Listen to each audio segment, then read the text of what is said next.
Next up for us, 1 p.m. Eastern, Pittsburgh Steelers at the Houston Texans Energy Stadium in Houston, Texas. I find the Pittsburgh Steelers an extremely enjoyable football team to cap. And, their defense is so special and their offense has been so bad. Going up against the upstart Houston Texans and D'Amico Ryans, one of my favorite players in the sport. Let's get to work here. Steelers, Texans will go into the line history first. This is sitting at a 3 for Houston. +3 at +102 was what it opened. It's now +3 -104. This got to +3 at -110. There's been buybacks. Still 6 cents of movement towards the Houston Texans. Let's get into the total in this one. The total will be our next stop here. It's sitting at 42. This opened up at 41. I know it opened up at 40.5 at some other books, but this one opened up at 41 at Pinnacle, and now it's at 42. So we have a move to the over, very slight move to the Houston Texans. Birdie already bet Pittsburgh moneyline and alt spreads. So let's get into the cash flow here for this spot. We have 53% of the tickets and 64% of the cash on the Houston Texans. On the total side of things, you have 63% of the tickets and 89% of cash on the over. Sky Dragon's going to be on Houston. Birdie's going to be on Pittsburgh. Let's break it down. Steelers come in off a 23-18 win at Las Vegas. Again, they had difficulty moving the ball. They've only had 3 drives reach the red zone all season long. 3 drives from this Pittsburgh Steelers team has reached the red zone. Kenny Pickett, 16 and 28, 235 yards, 2 touchdowns, no picks. He also ran 3 times for 11 yards. Pickens caught 4 passes for 75 yards. He's a spectacular wide receiver. I dream of what he would be capable of doing with a competent quarterback, and maybe Kenny Pickett becomes that quarterback before he's done, but he's not there yet. A competent coordinator, huh? Oh, Canada. Calvin Austin caught 2 passes for 72 yards and a touchdown. Najee Harris had 19 carries for 65 yards. Minka all over the field, 11 tackles. Levi Wallace, 6 tackles, 2 picks. Patrick Peterson, 5 tackles, 1 pick.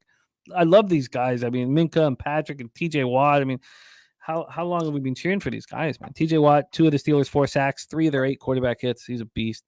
Raiders were the only team that hadn't allowed a sack in the first 2 weeks of the year, and they got lit up. They held the Raiders to 4 of 13 on third down. This defense is fun to watch. It's more fun to watch the Steelers defense than it is to watch their offense. Texans come in off D'Amico Ryan's first victory as a head coach in the NFL. 37-17 win over the Jags. 5th straight time they've beaten them in Jacksonville. 10 of their last 11 meetings, the Texans have beaten the Jags. Stroud, 20 of 30 for 280 yards, 2 touchdowns. He also ran 3 times for 14 yards. First player in NFL history with 906 yards passing, 4 touchdowns, and no interceptions through his first 3 games.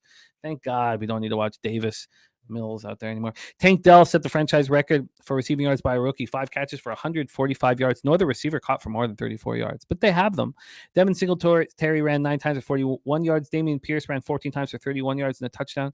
I'm waiting for Pierce to step up. They need him so bad.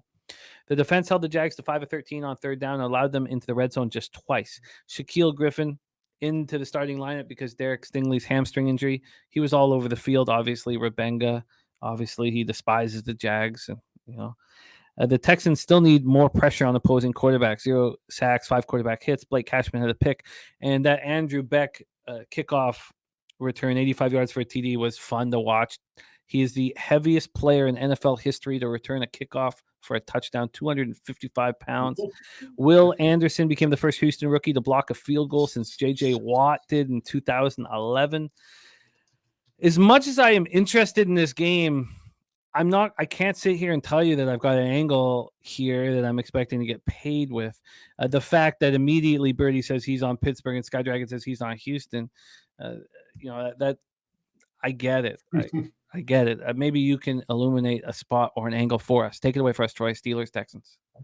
Those are 2 guys I really wouldn't want to go up against. So it's like, there's another one, pick your poison. But just looking at the Texans' increase in some of their player grades and their positional rankings, Texans went from the 24th best pass blocking team last week to the 20th. That's improvement. And the 25th run blocking to the 12th in run blocking category. I just thought that was interesting. I thought I should look that up because I noticed, now that I'm looking back at this game, sometimes it's a lot of work, right? So just kind of come back and comparing what was the movement there. Their offensive line looked a lot better, and that's still without Laramie Tunsil. So we should expect that to get better. Last week, I heard so many people, so many cappers, so many content creators talking shit about my guy CJ Stroud, as he's the worst quarterback in the NFL, and most of them didn't give any metrics to back it up, to be honest. But I loved hearing it because it just made me so excited for my action on the Texans last week. But this kid, CJ Stroud, he got better from week 1 to week 2. And in week 3, he was a top-rated quarterback in the NFL per PFF. This kid clearly has the poise to be a starting quarterback in the NFL.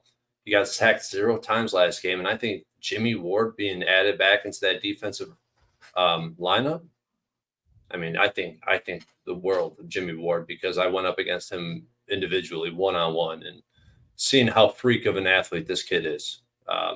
So I think him being out there makes a huge difference. I want to continue back in the Texans. Only problem now is we're talking about a 3-point spread at home, and they're a public darling all of a sudden. I guess the Texans smack up the other public darling of the Jaguars, and now everybody wants the freaking Texans. I don't know what that means.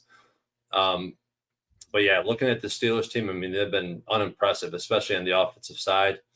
And the luck rankings, I talked about them a little bit in the last game, but I think there's something to that, because you see these luckiest teams in the NFL and what they're doing this year. Look at the Giants. Look at the Vikings. Look what they're doing, man. They were lucky last year, and that's what the Steelers are looking like they are this year, with the worst offensive line in the NFL at this point. I know but this is supposed to be adjusted for the defense, right? And they still are ranking out as the worst offensive line in the NFL. Pickett only completed 57% of his passes versus a shitty secondary. The Raiders' defensive secondary is bad. Don't get it twisted. And another solid outing by this defense. But, I mean, you watch Jimmy Garoppolo freaking throw it off his back foot and just launch it up in the air. I mean, it's pretty easy to play defense against now. Okay, their pass rush is elite. I know the Steelers defense is elite. But the Texans, I think that this is pretty surprising to find that they are the 3rd best team on 3rd down conversion rate in the NFL.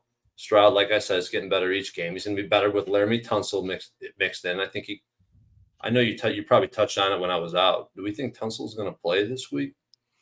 I actually thought that he was going to be in last week. So did I.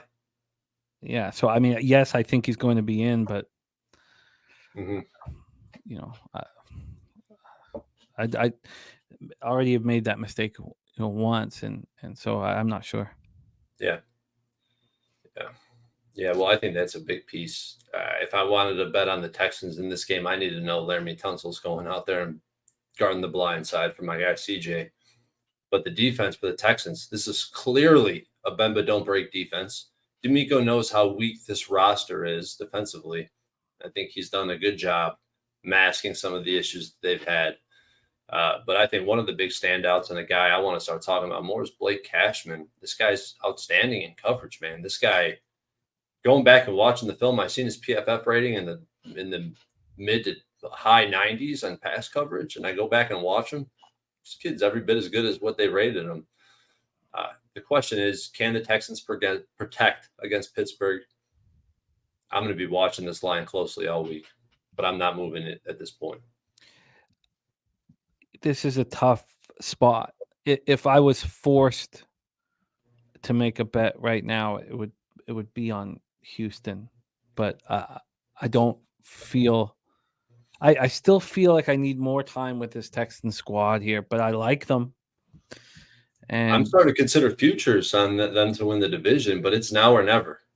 Yeah, you'd have to pull the trigger now. I mean, the Texans win total was the same as the Colts, right? It was 6.5, I believe, right? And so 6.5. I could have gotten both. And at one point I thought I had both of them, but I only have the Colts at 6.5 here. I don't have the Texans win total. I'm interested in this spot, but it's going to require more study at this point. So let's roll on. That concludes 1 p.m. action.